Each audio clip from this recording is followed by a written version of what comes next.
नमस्कार, मैं अंजलि मिश्रा और स्वागत है आपका हमारे चैनल में। आपको बता दें कि इस वक्त एक बड़ी और ताज़ा खबर सामने आ रही है, जिसमें आपको बता दें बीजेपी लीडर हैं जिनका नाम है हैदर आजम। उन्होंने अब लीगल नोटिस नवाब मलिक को भेज दिया है। आप यूँ कह सकते हैं कि अब नवाब मलिक की मुश्किलें काफ़ी ज़्यादा बढ़ गई है। अब नवाब मलिक जो है वो चारों तरफ से घिरते हुए नजर आ रहे हैं। आपको बता दें कि हैदर आजम ने इन्हें कानूनी नोटिस जारी कर दिया है। अब इसको लेकर आपको बता दें कि कई सारे जो एलिगेशंस जो है महाराष्ट्र सरकार में जो मंत्री नवाब मलिक, उन्होंने कई सारे जो आरोप है इन पर लगाए थे हैदर आजम पर। कई सारी उन्होंने आपत्तिजनक टिप्पणी की थी। इनकी पत्नियों को लेकर भी उन्होंने कहा था कि वो बांग्लादेशी है और इन्होंने सिर्फ उससे यही शादी की कि ताकि वो बांग्लादेशी को संरक्षण प्रदान कर सके। ऐसे में आपको बता दें कि इन दोनों के बीच में काफी नोकझोंक देखने के लिए मिली थी और दोनों एक दूसरे पर आरोप प्रत्यारोप लगाने के लिए तैयार रहते थे। अब ऐसे में हैदर आजम की तरफ से जो टिप्पणियां की गई नवाब मलिक की तरफ से, उसे देखते हुए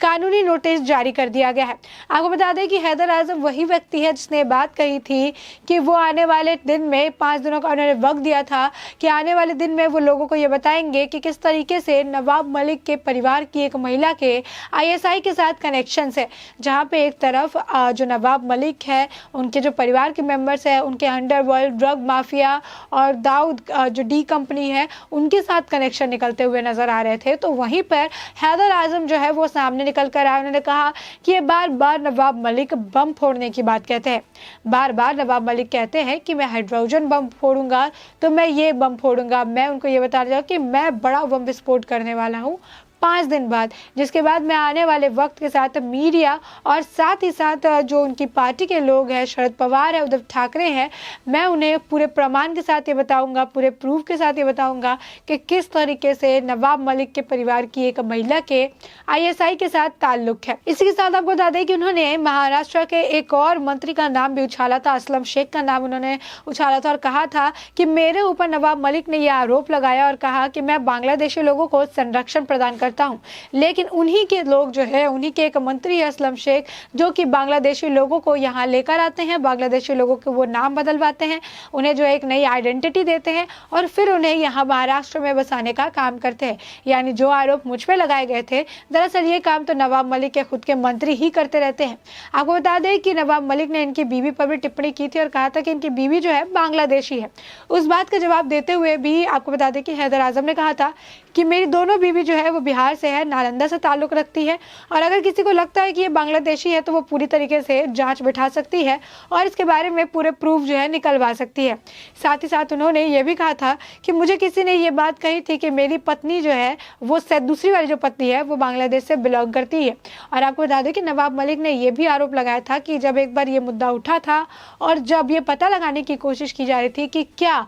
हैदर आजम की दूसरी बीवी जो है वो बांग्लादेशी है, तो उस वक्त बीजेपी ने पैसे देकर, बीजेपी ने जो है अपनी पावर का इस्तेमाल करके इस मामले को रफा दफा कर दिया था और यही कारण है कि इस बात का पता नहीं चल पाया। जिसके बाद हैदर आजम ने जो है इस बात का खुलासा किया और कहा सिर्फ अंडरवर्ल्ड ही नहीं, आईएसआई के साथ भी इनके कनेक्शन है और मेरी पत्नी पर जो ये आरोप लगा रहे हैं, जिस तरीके से ये बातें कह रहे हैं, ये बिल्कुल भी निराधार है। इसके पीछे का मतलब जो मेन कारण है ये सिर्फ यही है कि ये इनको नाम लेना है, इनको पब्लिसिटी करनी है, इनको मीडिया फंड पे आना है और यही कारण है कि वो किसी के ऊपर भी आरोप लगाते हैं और कुछ भी बोलते हुए नजर आते हैं। आपको बता दें कि जो हैदर आजम है, इनके ऊपर कई सारे और भी आरोप लगाए गए थे। उन्होंने कहा था कि मैंने उद्धव ठाकरे को एक चिट्ठी लिखी थी और उस चिट्ठी में मैंने इस मंत्री का नाम भी मेंशन किया था कि असलम शेख किस तरीके से बांग्लादेशी लोगों को यहाँ पर बसाने का काम करते हैं। लेकिन उस चिट्ठी का ना कोई जवाब आया और मुझे ये भी नहीं पता कि ये चिट्ठी उन तक पहुँच भी पाई है या फिर नहीं।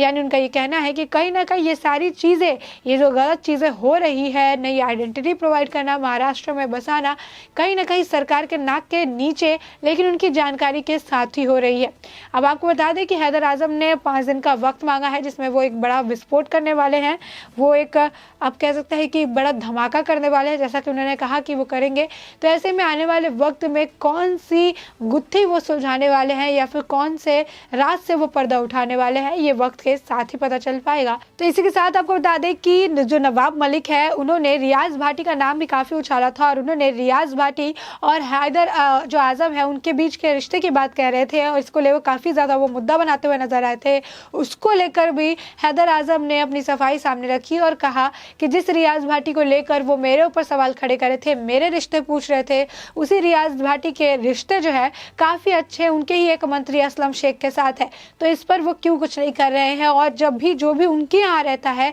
जो चीज़ें उनके यहाँ हो रही होती है, बस उसी को वो दूसरे के सिर पर मढ़ के सारी चीज़ों को घुमाने का काम करते हैं ताकि लोगों को उनके ऊपर शक ना हो और जो मेन मुद्दा है, जो असल मुद्दा है, उससे नवाब मलिक लोगों को भटका सके। आपको बता दें कि हैदर आज़म की जो बात आई थी तो उन्होंने कई बार ये भी कहा गया था कि हैदर आज़म कई सारे और भी इलीगल काम करते हैं, लेकिन चूंकि एक वो बीजेपी के मेंबर हैं तो इसी वजह से पावर और पोजीशन का इस्तेमाल करते हुए हैदर आज़म को बचा लिया जाता है या कहीं ना कहीं हैदर आज़म बच जाते हैं। इस पर भी हैदर आज़म ने कहा कि ऐसा बात बिल्कुल भी नहीं है, मैं पिछले 25 साल से बीजेपी के साथ काम कर रहा हूं और बीजेपी का काम जो है वो बांग्लादेशी लोगों को बाहर निकालना है, ना कि बांग्लादेशी लोगों को संरक्षण प्रदान करना है। तो आप देख सकते हैं कि एक तरफ नवाब मलिक जो है वो आरोप लगाते हैं तो दूसरी तरफ हैदर आज़म जो है उनको करारा जवाब देते हुए नजर आते हैं। अब इसके साथ ही आपको बता दें कि सिर्फ हैदर आज़म ही नहीं, उनके ऊपर अब कई लोगों ने जो है उन्हें नोटिस जारी कर दिया है, कई लोगों ने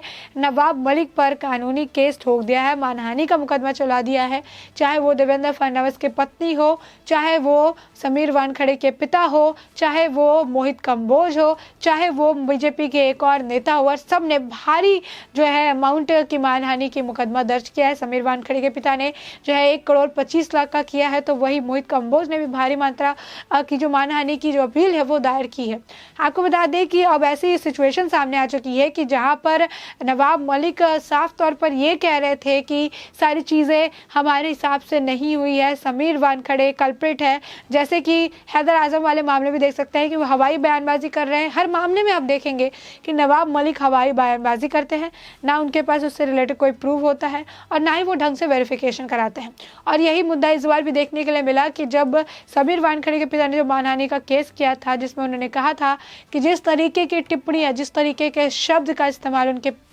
जो बेटे हैं उनके लिए किया जाता है, उससे उनके इमेज पर, रेपुटेशन पर, काम और परिवार पे काफ़ी ज़्यादा फर्क पड़ा है। यानी पर्सनल और प्रोफेशनल लाइफ भी उनकी काफ़ी ज़्यादा इस टिप्पणियों की वजह से ख़राब होती हुई नज़र आई है और ऐसे में उनके मान को काफ़ी ज़्यादा हानि पहुंची, उनके स्वाभिमान को काफ़ी ज़्यादा ठेस पहुंचा है और इसको लेकर उन्होंने मानहानि केस किया था। इसके बाद कोर्ट भी इस मामले में सख्त नजर आई और बॉम्बे हाई कोर्ट ने नवाब मलिक को फटकार भी लगाई और कहा कि एक मंत्री पद पर होने के बावजूद आप वेरिफिकेशन नहीं कर रहे हैं किसी डॉक्यूमेंट्स का और बेवजह जाकर किसी पर आरोप लगा रहे हैं, जो कि सरासर गलत है। साथ ही उन्होंने ये भी कहा कि वो एक पार्टी के स्पोक पर्सन है और ऐसे में एक स्पोक पर्सन को काफ़ी सोच समझ कर बात करनी चाहिए, लेकिन ये है कि सुनने को तैयार ही नहीं है। आपको बता दें कि इतनी डांट पड़ने के बाद भी नवाब मलिक तो नवाब मलिक है, वो आगे भी इसी तरीके से बयानबाजी करते आएंगे, इस बात की पूरी उम्मीद की जा रही है। आपको बता दें कि हर बार जो है नवाब मलिक की बयानबाजी उनके लिए उनके गले का फंदा बनती हुई नजर आई। आपको बता दें कि मोहित कंबोज ने भी 1 नहीं 2 नहीं 4 नहीं बल्कि 7 से 8 उन्हें कानूनी नोटिस भेजे और उन्होंने कहा कि मियाँ के सामने बात भी नहीं करते हैं,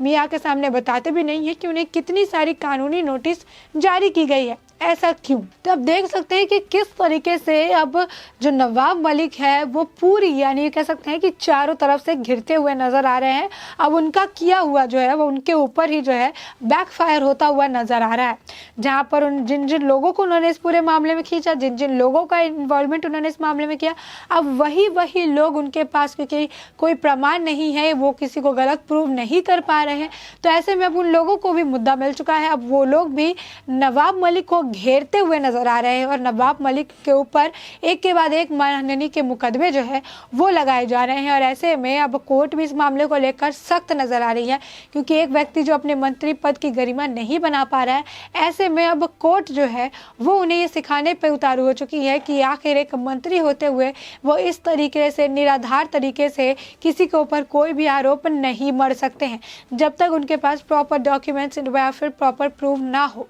और उस डॉक्यूमेंट्स के के भी जो भी उनके पास अवेलेबल होंगे उसके प्रॉपर वेरिफिकेशन उन्हें करवाने की ज़रूरत है, ताकि वो उस वेरिफिकेशन के बदौलत किसी को अगर आरोप लगा रहे हैं तो कल को उंगली उनके ऊपर ना उठे। तो ऐसे में आप देख रहे हैं कि किस तरीके से अब जो हैदर आजम है उन्होंने भी अब कानूनी नोटिस जारी कर दिया है। अब नवाब मलिक की मुश्किलें काफ़ी ज़्यादा बढ़ गई हैं। एक वक्त ऐसा आएगा कि नवाब मलिक को ये समझ में नहीं आएगा कि आखिर वो कब कोर्ट में जाएंगे और कब सारी चीज़ों को वो करेंगे, क्योंकि एक के बाद अलग अलग लोगों के मानहानि के मुकदमे अलग अलग दिन उन्हें बुलाया जाएगा। तो ऐसे में ये कहा जा सकता है कि अगर उन्होंने बयानबाजी बंद नहीं की तो आने वाले वक्त में उनका जो वक्त है वो कोर्ट के चक्कर काटते काटते ही बीतने वाला है। अब ऐसे में इस पूरे मुद्दे को लेकर आपकी क्या राय है, हमें कमेंट सेक्शन में कमेंट करके ज़रूर बताएं।